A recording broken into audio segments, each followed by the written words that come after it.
Всем привет! Вы на канале Шить для себя это удобно. Сегодня буду шить блузку для себя. Блузка с цельнокроенным рукавом и вот по горловине оборка. Вот. Длина самой блузки 60 сантиметров. Длина по рукаву у меня 70, но, к сожалению, не хватает. Вполне возможно, что я сделаю манжет. Не хватает, потому что ширина ткани всего лишь 150 сантиметров. И если делать на полную длину, какую хочется, не получается. Что еще хочу сказать, что длина планки в моей ситуации 35 сантиметров. Вы выбираете свою. Вот, обхват руки, который я хочу уже с прибавкой, где-то 26. По бедрам у меня 110. И как построить такую выкройку и разложить на ткани, я подробно вам расскажу. Шить мы будем из такой чудесной ткани, замечательного цвета. Но это какой-то плательный креп, приятный на ощупь. Сразу говорю, шила платье я уже у себя на канале, и эта ткань не очень хорошо себя ведет под утюгом, поэтому я ее постирала, продекотировала, чтобы уже никаких сюрпризов у меня не было. С чего начинаем? Я схематично покажу, как строю основу для такой блузки с цельнокроенным рукавом.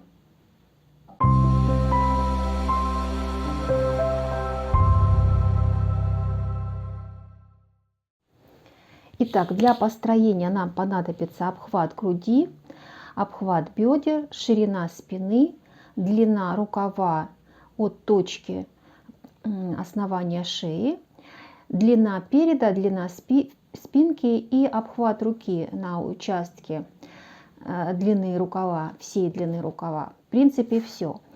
Теперь эта раскладка, я вам ее покажу чуть позже. С чего мы начинаем? Берем лист бумаги, и я буду схематично показывать. Такое построение я уже много раз показывала, поэтому сейчас показываю схематично. Что мы делаем? Мы чертим перпендикуляр, отступаем 3 сантиметра от верхнего угла, давайте его назовем точка 0 какая-то, и опускаемся на 3 сантиметра. Вот. Отступаем 9 сантиметров. Я сразу же делаю расширение горловины. Именно так по модели. На самом деле чаще всего делаю 8, но в этом случае 9. Отступаю 9 сантиметров и провожу линию ростка.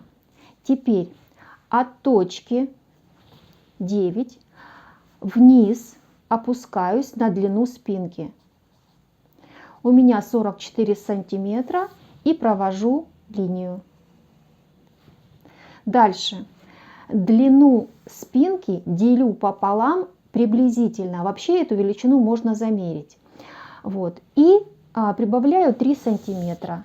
Длина спинки делю на 2 и плюс 3 сантиметра ориентировочно. В моем случае это 25-26 сантиметров. У вас может быть какая-то другая величина.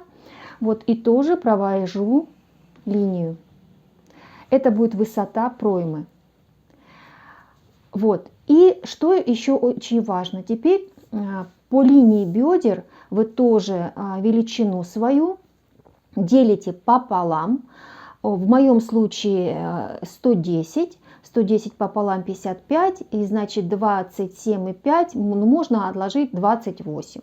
И вот здесь вы откладываете 1/4 обхвата бедер на уровне 60 сантиметров. Вот здесь вы откладываете 60 сантиметров. В моем случае, если от 60 отнять 44, 16 сантиметров вниз, это длина моей блузки. Вот. И теперь откладываем следующую величину, ширину спинки. Ширину спинки плюс 1 сантиметр. Ширина спинки плюс 1 сантиметр. И проводим уже перпендикулярную линию начерченным. Теперь от линии вниз отступаем тоже на 3 сантиметра, как и здесь. И проводим линию с помощью линейки через нее и так как она у нас ложится.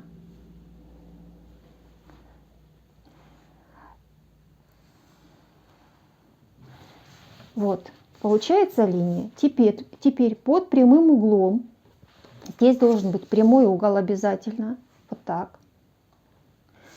15 сантиметров в моем случае. Почему? 26 сантиметров. 26 сантиметров у меня обхват, который я хочу. Я поделю на несколько частей. То есть задняя половинка у меня будет шире, передняя уже. Задняя будет 15 сантиметров, но остальное останется на переднюю половинку. Вот, откладываю 15. Вот, затем под прямым углом еще сантиметров 15. Вот, останавливаюсь. Затем от линии талии до линии высоты проймы делю пополам ориентировочно. Отступаю сантиметров на 7-10, это уже очень индивидуально. И вот эту линию мы чертим очень индивидуально. Она может быть и такой, и другой, и вот от этой точки она может быть, как вы захотите. В моем случае где-то пусть будет 7 сантиметров здесь. Все, спинка построена, и на основании спинки мы сейчас с вами построим перед. Вырезаем эту деталь и дальше моделируем. Забыла вам сказать, что от плечевой точки откладываем свою длину рукава. Но если у вас ширина ткани, как у меня, 75 сантиметров в сложенном состоянии, у вас не получится нужная искомая величина. У меня получается где-то сантиметров 65. Вот, поэтому я отложила 65 от этой точки. Вот здесь у меня 65. Или длина рукава от плечевой точки. Вот. И чтобы построить перед, вам нужно от длины спинки вверх отложить длину переда. Вот, поставить эти точки. Вот она. Вот. Нижнюю часть полностью обвести. Как идет рукав, вот эту часть мы полностью обводим. И здесь тоже уголок обводим. Вот. Теперь опускаемся еще на сантиметриков. Нет, пока ничего не опускаемся. Значит, вот поставили точку. И теперь мы должны соединить ее с точкой по рукаву, опущенную на 2 сантиметра. Вот так. Мы здесь себе рисуем 2 сантиметра от непосредственно спинки. То есть у переда будет уже рукав, и наклон, так называемый баланс, тоже будет уже. Еще раз укладываем. Вот здесь отступаем 2 сантиметра, ставим себе точку. Теперь сначала соединяем, вот здесь плечевая точка, мы соединяем прямой линией сюда. И теперь соединяем сюда. На ткани я просто это вырезаю. Зная, как строится, я просто вырезаю. Вот. Теперь отступаю от своей основания шеи на 36 сантиметров вниз. Ставлю себе рассечку, заметку. Отступаю, у меня, значит, ширина самой оборочки будет 6 сантиметров. Поэтому я должна отложить 6 сантиметров вот в сторону и соединяю эти точки. Все, выкройка готова. Сейчас я вырежу и покажу, как они между собой сопрягаются. Сразу еще хочу объяснить, пока не вырезала, для девочек, у кого большая грудь и кого длина от плечевой точки до линии талии по переду намного больше, чем длина по спинке, то есть перегибистые фигуры и так далее. В этом случае вы вверх выпускаете не больше 3 сантиметров. потому что если вы выпустите намного больше, у вас будет перекручивать. Для этого вы всю эту разницу, если вы из трикотажа шьете, то половину этой разницы. Ну, например, у вас разница в 5 сантиметров. Вот вы выпустили сюда 2,5, и вот сюда вниз вы опускаете 2,5. Вот так. И тогда у вас все получится. Пропорционально растянется на вашу грудь и не будет перекашивать плечевой шов. Вот так нужно поступать при моделировании цельнокроенного рукава. Еще маленький нюанс. Если у вас здесь не будет планки, а будет так, как у меня, отступайте не на 6 сантиметров, а на 3 сантиметра. Этого будет достаточно, потому что другая часть, она при складывании по сгибу и даст нам эти 6 сантиметров. Ну, в общем, не буду дальше рассказывать, почему в некоторых случаях нужно 6. Делайте 3, и здесь будет сгиб. И будет точно так, как у меня. Итак, при складывании этих двух выкроек, что получается? Мы совмещаем линию талии, вот так, смотрите, совмещаем нижний шов, а по верхнему срезу у нас получается вот такой скос. Это нужно для того, чтобы шов не уходил назад. Вот. Передняя половинка в моем случае всего лишь на сантиметр выше. Его даже иногда можно не учитывать. А у тех, у кого разница большая, как я уже сказала, нужно добавить по низу. Значит, при уравнивании получается вот такая выкройка. И тогда шов при стачивании, он слегка заворачивается вперед и не позволяет уходить спинки назад. Вот такая простая выкройка. Как же уложить на ткани эти детали? Чаще всего, если позволяет ткань, я их укладываю валетиком. Схематично вам нарисовала. Складываю ткань пополам. От сгиба укладываю сначала переднюю половинку. Она выглядит следующим образом.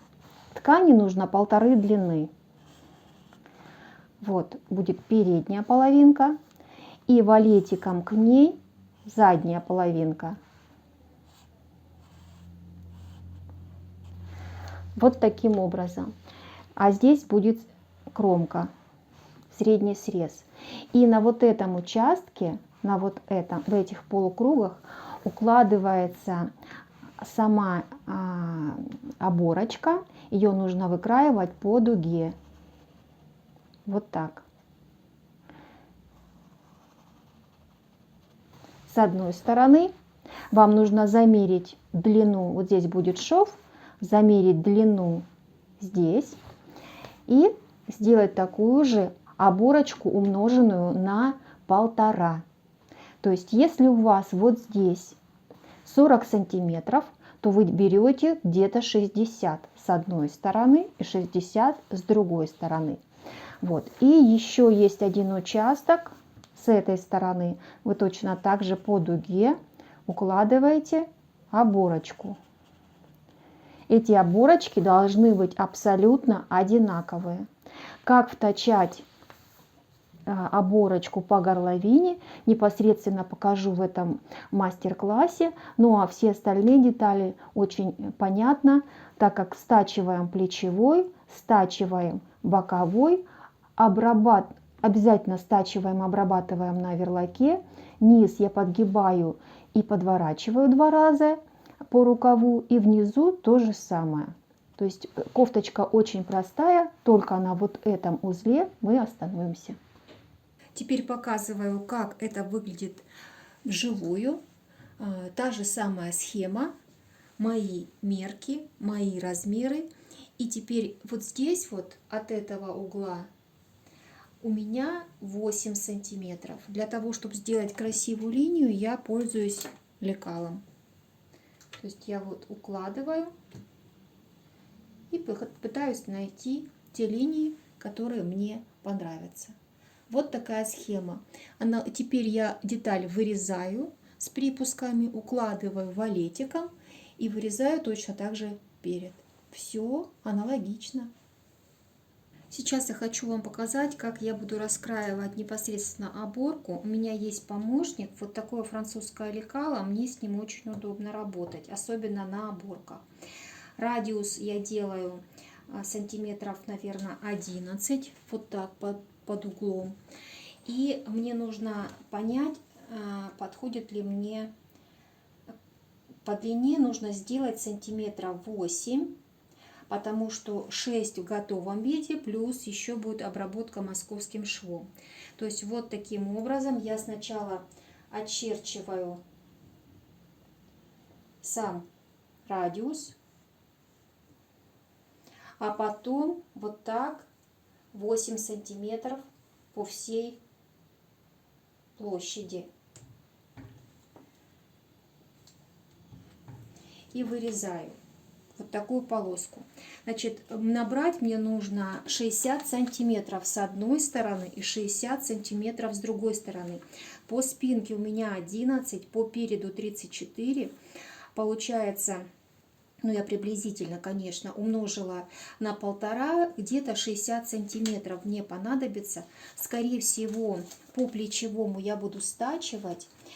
На переднюю половинку уйдет у меня ровно здесь 50 сантиметров на переднюю половинку. И на заднюю все остальное еще добавлю. То есть я буду делить на, скорее всего, 3 части. На росток и на передние половинки. У меня ткани очень мало, у меня всего лишь 1 метр. А надо хотя бы 1,20 м, ну 1,30 м. Вот, поэтому я буду именно так поступать. Вырезаю эти детали. Вот так вырезаю все, стачиваю их в ленту. Вот, но обработка края при стачивании, она должна быть за пошивочным швом, чтобы не было оверлока. Ну, мне так кажется. Вот, и потом показываю вам, как обрабатываю московским швом, собираю и на ниточку и притачиваю по горловине. Оборку вырезала, источала недостающие кусочки. У меня получилось вот сантиметров 11 я доточала. Вот, но обработала их так, вот видите, чтобы с изнанки не было оверлока. Это важно.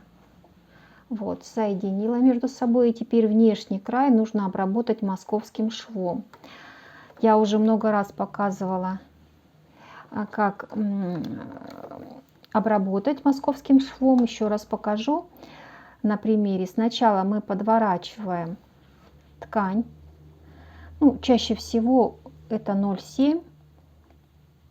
И пытаемся строчить как можно ближе к краю. Я буду делать покрупнее стежок, где-то 3,5. Сейчас посмотрю, как это выглядит. Вот так, по самому краю. Сначала по всему периметру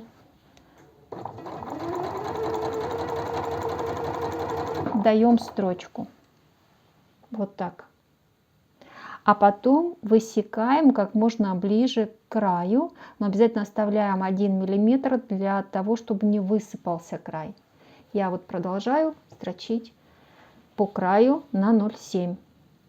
Можно до сантиметра. Сантиметр даже удобнее, но у меня ткани было мало, поэтому я экономлю каждый миллиметр. Теперь берем маленькие ножнички и аккуратно высекаем.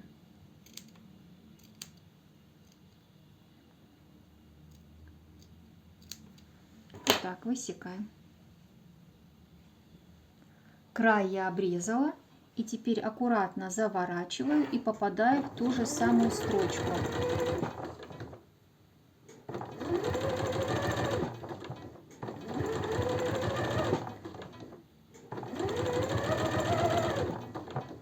Если вы хотите научиться строчить московский шов, вы должны просто это делать. Брать и строчить. Брать кусочки, тренироваться. Других способов нет. Больше никаких тайн нет. Ну, только если с помощью специальных лапок. Вот. И таким образом весь край обрабатываете московским швом. Чем тоньше, тем лучше.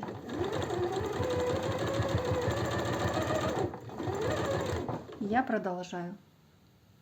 Итак, я заготовила оборку, и ее нужно поделить на сектора. Сначала мы складываем пополам, находим середину, затем вот здесь вот шовчик, отступаем на этот шовчик, складываем еще раз пополам, ставим засечку и еще раз пополам.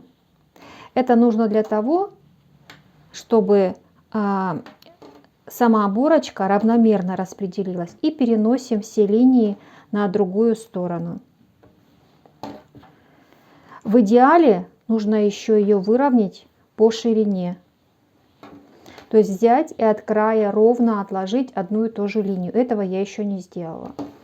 Так, значит, здесь я уложила и еще раз пополам. Вот здесь. И теперь то же самое нужно сделать по горловине. Значит, смотрите, это у нас спинка. Я ее стачала по центру. Еще сделала выточки по 2 сантиметра, потому что у меня выступающие ягодицы, и мне нужно прилегание со стороны спины. Но это не обязательно. Значит, нам нужно знать вот этот участок по плечевым. Это вот полочка. Мы укладываем, стачиваем и шов разутюживаем. Вот. И весь этот участок по горловине мы точно так же делим на 4 части. Это важно для того, чтобы потом совмещать эти рассечки. Вот, значит, я сейчас соединяю плечевые. И сейчас на данном этапе нужно, пока разложено, пока не сострочено, нужно выкроить обтачку. Обтачка, ширина вы выбираете сами. Сейчас я уберу спинку по переду, покажу вам. Укладываете на ткань. И вот где-то сантиметра 4-5 вот так будет обтачка. И вырезаем обтачку по переду. Сажаем ее на тонкий флизелин и обрабатываем на верлаке. Вот так по всему периметру. Вот так. Со стороны спинки аналогично. Точно так же вы делаете. Укладываете лицо с лицом и вырезаете. Итак, на данном этапе я собрала боковые, теперь плечевые, и мне нужно уже втачивать оборку с обтачкой. Вот. Но я хочу вам показать, с какой проблемой небольшой я столкнулась. Можно было оставить, но я хочу, чтобы блузка сидела на мне идеально. Значит, в связи с тем, что я слегка похудела и груди у меня стало меньше, на этом этапе, мне кажется, мне слишком много вот здесь ткани. Я немножко изменю баланс. Сейчас я покажу, что я сделала. Смотрите, я переднюю половинку выпускаю на сантиметр относительно спинки. Тем самым спинка удлиняется и шов переходит вперед. Если рассматривать его на картинке, вот на картинке, тогда у меня же здесь сантиметр вверх был, теперь я его опускаю, вот, и вот этот излишек, который образуется со стороны переда, вот здесь, я убираю. Просто беру ножницами и срезаю. У кого такая же проблема, кто остался худым, сутулым, вот, но слегка похудел, тогда нужно переднюю половинку спустить до точки плечевой, а вот здесь вот обрезать. Тем самым передняя половинка спустится немножко вниз. Ее нужно будет подровнять. Вот такая особенность моей фигуры. Может быть, у вас такого и не произойдет. Когда я была 54 размера, у меня не было такой проблемы. Пришло время пришивать нашу оборку. Как я уже сказала, мы ее разметили. Вот, чтобы расстояние между метками было одинаковое, нужно сложить и потом поделить на равные части. И по краю я проложила строчки, за которые ниточки, за которые мы будем собирать всю оборочку. Теперь аналогичным способом мы должны поделить участок по горловине на равные части. Здесь у нас будет центр. Вот. И вот таким образом мы просто складываем и отмечаем также все участки. Раз. И потом еще раз складываем и отмечаем. И эти засечки мы будем соединять с засечками на самой оборке. Отметки поставили, и теперь смотрите, отметки на оборке и отметки на основном изделии должны совпасть. Мы укладываем одну напротив другую, вот, лицо с лицом, и прикалываем. Следующую берем, вот где она получается, точно так же совмещаем,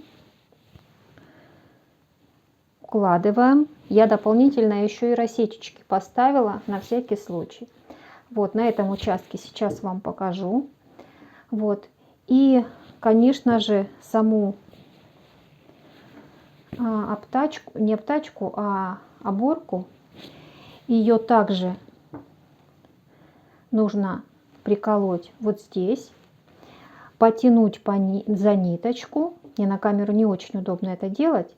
Вот, и равномерно припосадить внутри вот этого сектора. Затем следующий участок аналогично внутри этого сектора.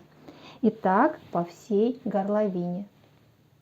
Притачивать я начинаю с нижнего угла выреза. И вот смотрите, иголка здесь закована, а вот эту всю свободу я собрала и буду равномерно втачивать по краю. Строчу дальше вот этих строчек, которые прокладывала, чтобы их потом не удалять. И осторожно, распределяя все руками, контролирую посадку. Вы можете, конечно, все это приметать. Вот. И вот так постепенно от одного участка до другого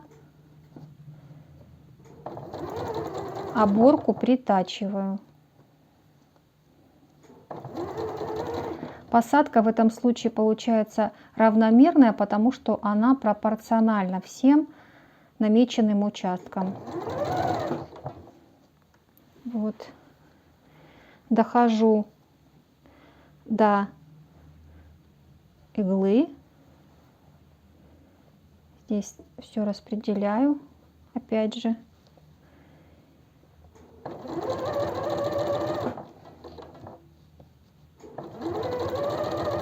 Все, до иглы дошла.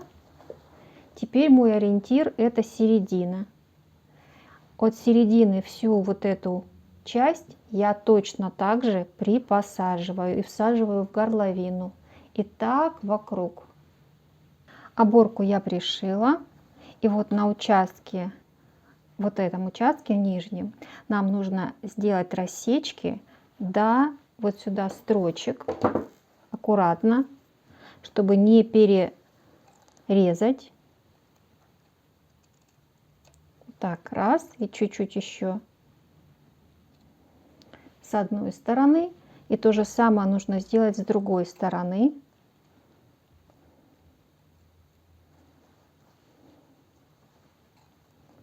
Как вы понимаете, мне это делать неудобно. Вот, все я сделала. И теперь нужно посмотреть, куда у нас должен быть заход, справа, налево, уравнять оборочки между собой, вот так, одну на другую наложить, вот, дать строчку, и потом весь этот участок нужно будет вметать вот сюда. Можно это сделать одновременно, от рассечки до рассечки. Я решила притачать только одну сначала, а потом в эту же строчку другую. Я укладываю осторожно, и вот там, где я делала рассечку, ставлю закрепку и по изнанке строчу по линии. Вот что у меня получилось. Этот участок можно обрезать. Вот так выглядит с изнанки. Теперь смотрим. Нам нужно уложить другую часть вот сюда.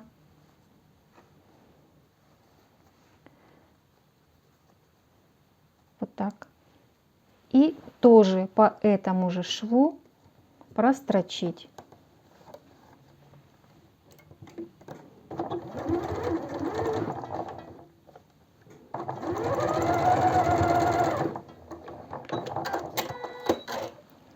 И ровно все обрезать. Мы его не будем обрабатывать на верлаке, потому что на этом участке будет обтачка. С лица вот что получается, остается только отутюжить. Значит, дальше как пришивается обтачка. Лицом вниз укладывается обтачка, и в эти же строчки попадается вот этот участок, можно уже обрезать. Вот так. И в эти же строчки обтачку пришить. На данном этапе я притачиваю обтачку. Вот. И самый сложный участок это внизу. Значит, там, где соединяются две оборки. Значит, лицом вниз я укладываю обтачку. На этом участке точно так же рассекаю обтачку и пришиваю по низу. У нас получается чистый срез. А теперь укладываю и прикалываю иголочками. И вокруг притачиваю. А затем мы будем давать еще дополнительную строчку для закрепления. Так выглядит пришитая обтачка. Вот так. И теперь нужно рассечь вот эти участки по изгибам. Ну, непосредственно по ростку. Вот здесь нужно рассечь.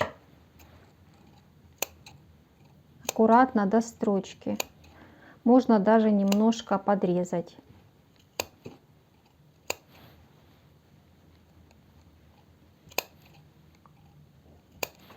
Вот так. И теперь начинаем со стороны спинки. Откладываем обтачку в сторону вправо. И вот от середины я начинаю строчить. Вот так отгибаю, вернее. И растрачиваю шов притачивания обтачки. Таким образом закрепляя обтачку внутри. Вот, этого можно не делать. Можно сразу автоматически просто повернуть вот так и дать строчку по верху для закрепления. Но в этом случае нужно очень-очень хорошо все выметать. Осторожно все выметать. Вы поступайте как вам удобно. Можно сделать строчку и здесь, и здесь. Итак, я отстрачиваю поверху, постоянно поправляя внутреннюю обтачку. Строчу на 0,1.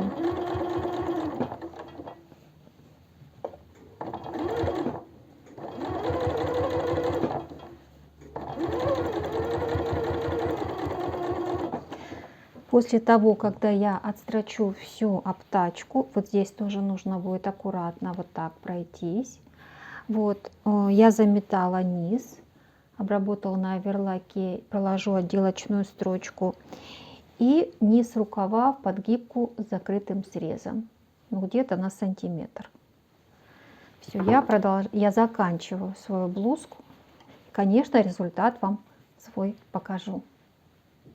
Ну все, блузочка моя готова. Так она выглядит на манекене. Вот тот баланс, про который я вам говорила. Переведем немножко вперед. Я одела на себя, сместила вперед. Вот, и часть по боку отрезала. Это позволило мне комфортную посадку на груди. А то вот в этом месте у меня было намного больше складок. Раньше грудь была побольше, поэтому я пользовалась этой выкройкой, а теперь внесла корректировки. Так, со стороны спинки. Смотрите. На мой взгляд, интересная модель получилась, и главное, очень удобная. Без выточек. Очень комфортно. И когда я буду ее одевать, здесь можно, так как вырез большой, на вот этом участке можно придумать несколько пуговичек между вот этими складочками. Тоже будет очень-очень симпатично.